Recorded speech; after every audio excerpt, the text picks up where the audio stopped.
যদি প্রয়োজন হয় তৃণমূলের ঝান্ডা নিয়েও মিটিং এ যাবেন। বলে রাখছি আপনাদেরকে, ওরা অনেক অন্যায় করছে, তো যদি চাপ দেয় কোনো অসুবিধা নাই, তৃণমূলের ঝান্ডা নেবেন। প্রয়োজনে মমতা ব্যানার্জির নামে যদি স্লোগান দিতে বলে মুখে জিন্দাবাদ বলবে আর মনে মনে বলবেন তুই ধ্বংস হ, তুই ধ্বংস হ, তো সরকার ধ্বংস বলে নেবেন। ভোটের প্রায় দামামা বেজে গিয়েছে, লোকসভা নির্বাচন আসছে। চুপচাপ চুপচাপ চুপচাপ ওই কোনো ফুলকে আর টেস্ট করা যাবে না। দুটো ফুলেরই এক্সপায়ার ডেট হয়ে গেছে, দুটো ফুলই গন্ধ বার হচ্ছে, দুটো ফুল কি বাংলা থেকে তাড়াতে হবে। দুটো ফুল পচে গেলে কি হয় বলো তো? পোকা জন্মায়। মথুরাপুর লোকসভার মানুষজন আছেন, এটা এসসি সিট রিজার্ভ আছে, আমাদের ইচ্ছা আছে আমরা এখান থেকে প্রার্থী দেব, এসসি সমাজের প্রার্থী দেব, তাকে আমরা জিতিয়ে পার্লামেন্টের মধ্যে পাঠাবো। মথুরাপুরের মানুষের চাওয়া অভাব অভিযোগের কথা পার্লামেন্টে বলবে, সেখানে গিয়ে টিকটকও করবে না বা সেখানে গিয়ে পেছনের সিটে বসে ঘুমাবে না। এই রকম লোককে আমরা পাঠাবো না, এমন লোককে জিতিয়ে পার্লামেন্টের মধ্যে পাঠাবো। কৃষকদের বিরুদ্ধে যখন বিল পাস হচ্ছিল, যে কমিয়েছিল তাদেরকে আর পাঠাবো না, কৃষকদের হয়ে যাতে পার্লামেন্টে গলা পাঠায় তেমন লোককেই আমরা পাঠাবো। আমরা সেই লোককে পাঠাবো। যখন যারা সিএ এর বিরুদ্ধে যারা চুপ করেছিল তাদেরকে আমরা পাঠাবো না, আমরা তাকেই পাঠাবো যাদের নাগরিকের বিপক্ষে যে বিলগুলো যাবে সেইগুলোতে কন্ডেম যারা করতে পারবে এবং নতুন নতুন ভাবে নাগরিক যাতে উপকৃত হয় এই বিল আনার জন্য যারা বলবে তাদেরকে আমরা পাঠাবো। কি প্রস্তুত আছেন তো নাকি? কারা কারা প্রস্তুত আছেন দেখি? আগামী নির্বাচনে আসতে চলেছে, আমরা এখান থেকে প্রার্থী দিচ্ছি, ভোটটা আসবে তো আমরা এখানে জিতিয়ে, মায়েরা জিতিয়ে আমরা পার্লামেন্টে পাঠাতে পারবো তো আমাদের প্রতিনিধিদেরকে? কোনো কথা হবে না, অনেক কথা বলবে ওরা। কি বলে বিজেপি এসে যাবে, বিজেপি আস্থার বাকি আছে, একটার বাকি আছে। আর কারা নিয়ে এসেছে? 2011 সালের আগে পশ্চিমবাংলায় বিজেপি খুঁজে পাওয়া যেত? এই মায়েরা বাপেরা বলেন, খুঁজে পাওয়া যেত? একটা কি দুটো এমএলএ দেখতে পাওয়া যেত, আর একটা এমপি সেই দার্জিলিং থেকে আপনার ঘরে কানাচে চলে এসছে বিজেপি, আর এখনো বলছে নাকি বিজেপি এসে যাবে। ওরা আশা করে থাকলে, ওদের ভরসা করলে আপনার ঘরের মধ্যে বিজেপিকে ঢুকিয়ে দেবে, তখন আর কিছু করতে পারবেন না। এখন ঘরের কানাচে এসেছে, বিজেপিকে আটকাতে হবে, আর বিজেপিকে আটকাতে গেলেই তৃণমূলকে হারাতে হবে। তৃণমূল হারলেই বিজেপি আটকে যাবে। তার উদাহরণস্বরূপ আমি দিয়ে দিচ্ছি আপনাদের দিয়ে দিচ্ছি উদাহরণস্বরূপ। তার আগে একটা কথা বলি, 2024-এ কি হবে? চুপচাপ চুপচাপ চুপচাপ যদি প্রয়োজন হয় তৃণমূলের ঝান্ডা নিয়েও মিটিং এ যাবেন। বলে রাখছি আপনাদেরকে, ওরা অনেক অন্যায় করছে, তো যদি চাপ দেয় কোনো অসুবিধা নাই, তৃণমূলের ঝান্ডা নেবেন। প্রয়োজনে মমতা ব্যানার্জির নামে যদি স্লোগান দিতে বলে মুখে জিন্দাবাদ বলবে আর মনে মনে বলবেন তুই ধ্বংস হ, তুই ধ্বংস হ, তো সরকার ধ্বংস বলে নেবেন। কিন্তু ছাপটা কোথা দেবেন? ইভিএম মেশিনে কোথা দেবেন? যখন শুধু ভাইজানদের কথা মনে পড়বে আর খামের কথা। হ্যাঁ, আপনারা খেটে খান। আপনারা যদি তৃণমূল ডাকলে মিটিং এ যদি না যায়, আপনাদের তো অনেকের কাজ বন্ধ করে দিতে পারে। আমি আপনাদের ভাই বলে যাচ্ছি, নিশ্চিন্তে তৃণমূলের মিটিং মিছিলে ঝান্ডা নিয়ে যাবেন। পারলে প্রথম সারিতে থাকবেন, ছবি তুলে ছাড়ুক আপনাদের। ভোটটা কিন্তু কোথায় হবে? ভোটটা কোথায় হবে? কামে হবে। আর ওদের হারালেই কাজ হবে। ওদের যত হারাবেন তত উন্নয়ন হবে, যত হারাবেন তত উন্নয়ন হবে, এটা মাথায় থাকে জানো। আমি বলছিলাম তৃণমূলকে হারালেই বিজেপি ফিনিশ হবে। কারণ কি? 2021-এর আগে, 2011-এর আগে কিছু তৃণমূল ছিল না, বিজেপি ছিল না। আস্তে আস্তে তৃণমূলের হাত ধরে বিজেপি আসছে। এটা ফুটবল খেলার মাঠ তো নাকি একটা? আপনারা আমাকে ভালোবাসেন, আমি যদি বলি কালকে এখানে আমি ধান চাষ করব, সম্ভব হবে না। এই মাটি ধান চাষের যদি না হয়, মাটি তুলে ফেলে ধান চাষের জন্য মাটি নিয়ে আসতে হবে। বা এই মাটিতে যদি ধান চাষ হয় কালকেই সম্ভব নয় ধানের। কারণ কি? এটাকে নাগল দিতে হবে, পানি দিতে হবে, ধান চাষের উপযুক্ত করতে হবে।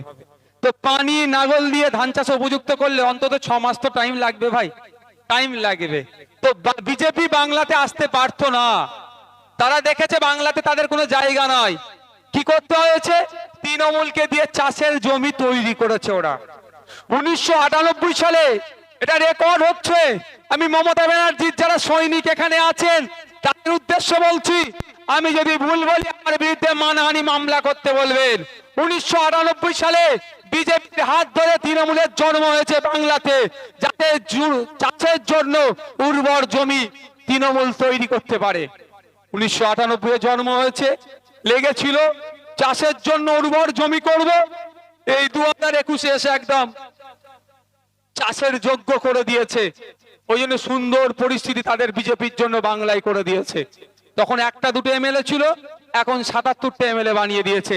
আর এখনো বলছে নাকি বিজেপি চলে আসবে। ওদের কথাই কোনো কর্ণপাত করলে হবে না। এখন দেখতে হবে আমার হয়ে বলার লোক কোথায়। এই ভোট আসছে, সিএ ভয় দেখাবে। সিএ হচ্ছে একটা ভোট ধরা কল।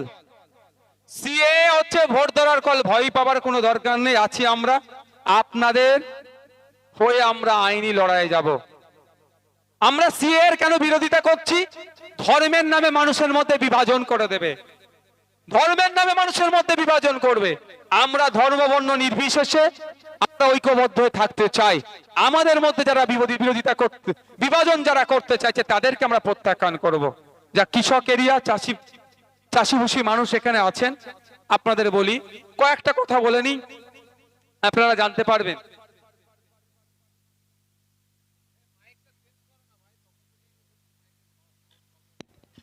হ্যালো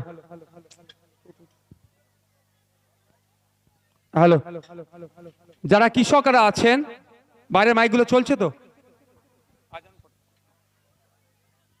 আচ্ছা, কৃষক পরিবারের লোকজন যারা আছেন, আমি কয়েকটা কথা বলবো, আপনারা মাথায় ঠিক করে নিয়ে নিন, বুঝতে পারবেন। আচ্ছা, আজকে কতজন রক্ত দিল? এখনো চলছে? এখনো রক্ত দিয়ে চলছে। ধন্যবাদ অঞ্চল কমিটিকে। তাহলে লিস্ট কত? এক্সাক্ট ফিগারটা দাও যদি বন্ধ হয়ে যায়। ধন্যবাদ, আপনারা রক্ত দিয়েছেন। রক্তের মাধ্যমে সম্প্রীতির ঐক্যের বার্তা যায়। আপনাদের সকলকে ধন্যবাদ জানাই। এই ধরনের আরও বেশি বেশি রক্তদান শিবির আমাদেরকে করতে হবে। যেই পার্টি যেই করুক না কেন, আমরা গিয়ে সেখানে রক্ত দেব। কৃষক যারা আছেন, আমি আপনাদের উদ্দেশ্যে কয়েকটা কথা বলি। আপনারা জানেন পশ্চিমবাংলা কৃষকদের জন্য বেশ কিছু প্রকল্প আছে। যেমন আমি প্রথমেই বলি, 60 বছরের নিচে কোনো কৃষক মারা গেলে তার পরিবার এককালীন 2 লক্ষ টাকা ক্ষতিপূরণ পায়। আমাদের এলাকায় দেখলে দেখা যাবে 60 বছরের নিচে অনেক কৃষক মারা গিয়েছে, তারা কি ক্ষতিপূরণ পেয়েছে? আচ্ছা, আপনারা জানতেন 60 বছরের নিচে কোনো কৃষক মারা গেলে 2 লক্ষ টাকা ক্ষতিপূরণ পায়? তাহলে টাকাটা কারা খাচ্ছে? উন্নয়ন বাহিনী। উন্নয়ন বাহিনী টাকাটা কে নিচ্ছে? আমার আপনার পরিবারের কেউ মারা গেছে, দেখবেন ওরা টাকাটা নিয়ে নিচ্ছে। তা জেনে রাখবেন, 60 বছরের ঊর্ধ্বে কোনো কৃষকের বয়স হয়ে গেলে সে কৃষক পেনশন পাবে, একটা ভাতা পায়। যাক, ওই বিষয়টা ছেড়ে দিই। সাবসিডিতে অনেক কৃষিজ যন্ত্রপাতি পাওয়া যায়, আপনারা জানতেন? কেউ জানেন? আমি একটা উদাহরণের জন্য বলছি, স্প্রে মেশিন আছে আর ট্র্যাক্টর, কৃষি যন্ত্রপাতি সাবসিডিতে পাওয়া যায়। আপ টু 40-50% পর্যন্ত ডিসকাউন্ট হয়। আমি উদাহরণের জন্য বলছি আপনাদের, স্প্রে মেশিনটা 4000 টাকা দাম, তো এখন ব্যাটারি চালিত। ওটা যদি 40% ডিসকাউন্ট হয় তাহলে 1600 টাকা সাশ্রয় হবে। 1600 টাকা কম দিয়ে আপনি কিনতে পারেন ব্লকে। আপনারা এটা জানেন? জানানো হয় না, এটা লুট হয়ে যাচ্ছে। এগুলো জানবেন কোথায়? আগামী দিন সময় পেলে এসে আমি বিস্তারিত বলবো, সময় স্বল্প, আমাকে কলকাতায় ফিরতে হবে, আমার কলকাতায় কাজ আছে। তো আপনারা কোথায় জানবেন? ADA ব্লকে যাবেন, অ্যাসিস্ট্যান্ট ডিরেক্টর অফ এগ্রিকালচার, একটা বিডিও স্যারের নিচে একটা স্যার থাকে, ADA স্যার, তার কাছে তার নাম্বার আপনারা রাখবেন, আপনাদের নাম্বারও তাকে দিয়ে দেবেন। আপনাদের দেখভাল করার দায়িত্ব হচ্ছে তার। এই সমস্ত কৃষকদের জন্য যে অফারগুলো আছে, যখন সার আসে পাবে, বীজ পাবে, কলা গাছ, বিভিন্ন সময় বিভিন্ন মালপত্র আসে, অনেক সময় ফ্রিতে পাই, অনেক সময় সাবসিডিতে পাই, টোটালটাই আপনারা পেতে পাবেন। ওই স্যারের সাথে যোগাযোগ রাখবেন। সাথে সাথে দুটো কথা বলবো, যারা কৃষকরা এই দুটো বিপদের সম্মুখীন বেশি হয়, সাপে কামড়ে মারা যায় কৃষকরা বেশি, গ্রামের মানুষরা সাপে কামড়ে মারা যায় বেশি, কৃষকরা বেশি বাজ পড়ে মারা যায়, গ্রামের মানুষও কিন্তু বেশি বাজ পড়ে মারা যায়। সাপে কামড়ে মারা গেলে 2 লক্ষ টাকা ক্ষতিপূরণ পায়। নতুন লাগছে না? হ্যাঁ, নতুন লাগছে তো? আইএসএফ করলেই নতুন নতুন জিনিস জানাবে। মিথ্যা কথা নয়, মিথ্যা কথা যদি আমি একটা বলি না, মমতা ব্যানার্জি প্রস্তুত আছেন। অভিষেক ব্যানার্জি ডায়মন্ড হারবারের সাংসদ, এবার প্রাক্তন করব, ইচ্ছা প্রকাশ করেছি আমি। তো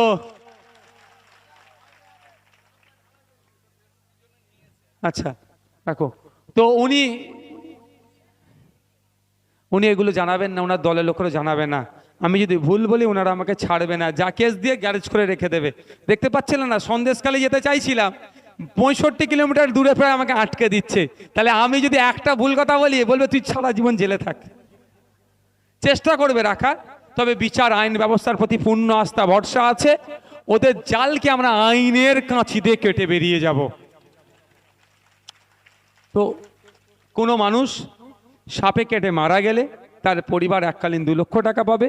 এটা কেন এখানে বললাম, কৃষিকাজের সাথে যারা আমরা যুক্ত, আমরা মাঠে ঘাটে যারা যাই, আমরা বেশি, বা আমরা যারা গরিব মানুষ, মাঠে ঘাটের দিকে পাশেই আমাদের মাটির বাড়ি বা কমজোর বাড়ি আছে, টিনের ছাউনি, টালির ছাউনি, আমরা ক্ষতিগ্রস্ত বেশি হয়।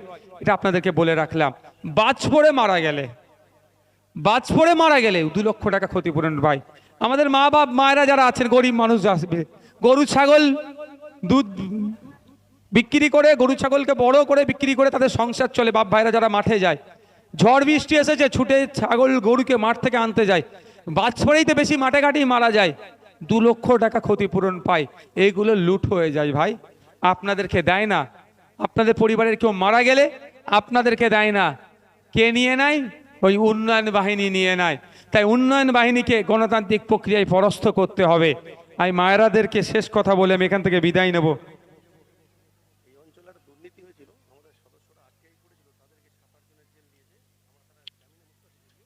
একটা দুর্নীতি হয়েছিল, তার জন্য আরটিআই করেছে বলে মিথ্যা কেস দিয়ে জেলে হয়েছিল, জামিন করিয়েছিল। কিন্তু কতদিন ভাই, কতদিন দুর্নীতিকে আটকে রাখবে? একটা কথা আপনাদের কাছে বলে যাই, আপনাদের মাধ্যমে তৃণমূলী বন্ধুদেরকে শুনিয়ে দিয়ে যায়, নওশাদ সিদ্দিকী যদি বেঁচে থাকে, কারণ কার মৃত্যু কখন হবে বলা মুশকিল, যদি বেঁচে থাকে, যারা দুর্নীতি করেছে, জনগণের ট্যাক্সের টাকাই উন্নয়নের জন্য আসে, জনগণের জন্যই আসে, যারা টাকা লুটপাট করেছে, আজ না হলে কাল তাদের সাথে আইনের মাধ্যমে বুঝে নেব, প্রয়োজনে সুপ্রিম কোর্টে যাব, তাদেরকে আমরা শান্তির ঘুম ঘুমোতে দেব না। যারা দুর্নীতি করেছেন, যা বানিয়েছেন, সম্পত্তি অ্যাসেট বানিয়েছেন, প্রয়োজনে আইনের মাধ্যমে নিলাম করা হবে। নিলাম করে ওই টাকা নিয়ে আবার কোষাগারে জমা করে ওই টাকা দিয়ে মানুষের আবার উন্নয়ন হবে। তারা প্রস্তুত থাকুন, ছাড় হবে না, এটা মনে রাখবেন। ওই দুর্নীতিগ্রস্তদের সাথে আমরা আপোষ করব না। মায়েরা যারা আছেন, মায়েদের বলবো, 500,000 দিচ্ছে, ও কথা আগে পরে ভাবে, আগে বলুন, আওয়াজ তুলুন। আপনার সন্তানটা যে প্রাইমারি স্কুলে পড়াশোনা করতে যাচ্ছে, ওর টিচার কবে দেবে? ওর ডাস্টার নেই, চক নেই, ওখানে কবে দেবে? তার আওয়াজ তুলুন। আপনার সন্তানের ট্রিটমেন্টের জন্য যে সরকারি হসপিটালে যাওয়ার দরকার, সেখানে গেলে ট্রিটমেন্ট পাচ্ছেন না, আপনাকে এখন 1,000 দিচ্ছে, ট্রিটমেন্ট করতে গেলে বেসরকারি থেকে 10,000 খরচ হচ্ছে কেন? এই আওয়াজ তুলুন। 1,000-1,200 পরে হবে, আগে আপনার ব্লক হসপিটালগুলোকে উন্নত মানের করা হোক। এই আওয়াজ তুলুন, আওয়াজ তুলুন। যে আপনি বলেছিলেন সংখ্যালঘু থেকে শুরু, সংখ্যালঘুদের সমাজের মানুষদের যে শিক্ষা, স্বাস্থ্য, কর্মসংস্থানে বিশাল ডেভেলপ করব, শিক্ষা, স্বাস্থ্য, কর্মসংস্থানে কোনো ডেভেলপ হলো না, নতুন কোনো শিক্ষা প্রতিষ্ঠান হলো না, পাড়ায় পাড়ায় লিগাল ইল্লিগাল মদের দোকান কেন বানিয়ে দিচ্ছেন? এটাকে বন্ধ করতে হবে, মদের দোকানগুলোকে। এই আওয়াজটা মায়েদেরকে তুলতে হবে। মায়েরাতে 1,000 টাকা দিয়ে দিচ্ছে, আর মায়ের স্বামী, মায়ের জামাই, মায়ের ছেলেটা যাতে মাতাল হয়, 20 টাকার মদের পাউচ খাওয়ার দুয়ারে মদ প্রকল্প আনার চেষ্টা করছে। এটা বন্ধ করতে হবে না মায়েরা? মায়েরা আওয়াজ তুলুন, সাথ দেবেন তো নাকি? লিগাল ইল্লিগাল মদের দোকান বন্ধ করতে হবে কি হবে না? আওয়াজ তুলুন, বন্ধ করতে হবে এগুলোকে। 1,000-1,200 পরে হবে, আগে এই অন্যায়গুলোকে বন্ধ করতে হবে। মায়েরা, এই কুলপির মায়েদেরকে আওয়াজ তুলতে হবে, শুধু সন্দেশকালীন মা বোনেদের জন্য নয়, সারা রাজ্যের মা বোনেরা যাতে নিরাপদে থাকে, তৃণমূলী হাইনাদের হাত থেকে মা বোনেরা যাতে মুক্ত থাকে, সেই আওয়াজ আপনাদেরকে তুলতে হবে। সব শেষ করছি, সকলে ভালো থাকবেন, সুস্থ থাকবেন। শেষ কথা বলবো ভাই, আপনাদের কাছে অনুরোধ করছি, যার যে দল ভালো লাগবে করবেন। দিনের শেষে আপনারা প্রতিবেশী, এটা মাথায় রেখে রাজনীতি করুন। শুভেন্দু অধিকারীর সাথে মমতা ব্যানার্জির কোনোদিন হাতাহাতি হয়নি। দিলীপ ঘোষের সাথে আপনার সুজন চক্রবর্তীর কোনোদিন হাতাহাতি হয়নি। বুথের স্তরে এত মারামারি কেন? প্রত্যেকের কাছে অনুরোধ করব, আপনারা শান্তিপূর্ণভাবে যার যে দল ভালো লাগবে রাজনীতি করবেন। দিনের শেষে এটা প্রতিবেশী, এটা মাথায় রেখে করবেন। আপনাদের সন্তানগুলোকে উচ্চশিক্ষায় শিক্ষিত করুন। আর পুলিশ বন্ধুদেরকে সবসময় সহযোগিতা করবেন। তারা অনেক কষ্টের মধ্যে, অনেক জ্বালার মধ্যে আছে। তারা অনেক ক্ষেত্রে দেখেছি আইন বহির্ভূত কাজ করে ফেললেও তারা স্বইচ্ছাই করে না, তাদেরকে করতে বাধ্য করায়। তবে আমি পুলিশ বন্ধুদেরকে বলবো, আপনারা ঐক্যবদ্ধ হন। আপনাদেরকে যারা আইন বহির্ভূত কাজ করার জন্য প্রেশার ক্রিয়েট করছে তাদের নাম বলুন। আমরা ঐক্যবদ্ধ হয়ে আপনার পাশে থেকে তাদের বিরুদ্ধে আমরা লড়াই করব। সকলে ভালো থাকবেন, সুস্থ থাকুন, ভালো থাকুন। ধন্যবাদ। আবার দেখা হবে। লোকসভা নির্বাচন আসছে। চুপচাপ চুপচাপ চুপচাপ ওই কোনো ফুলকে আর টেস্ট করা যাবে না। দুটো ফুলেরই এক্সপায়ার ডেট হয়ে গেছে। দুটো ফুলই গন্ধ বার হচ্ছে। দুটো ফুল কি বাংলা থেকে তাড়াতে হবে। দুটো ফুল পচে গেলে কি হয় বলো তো? পোকা জন্মায়। সেই পোকা যদি আমাদের শরীরে আসে, আমাদের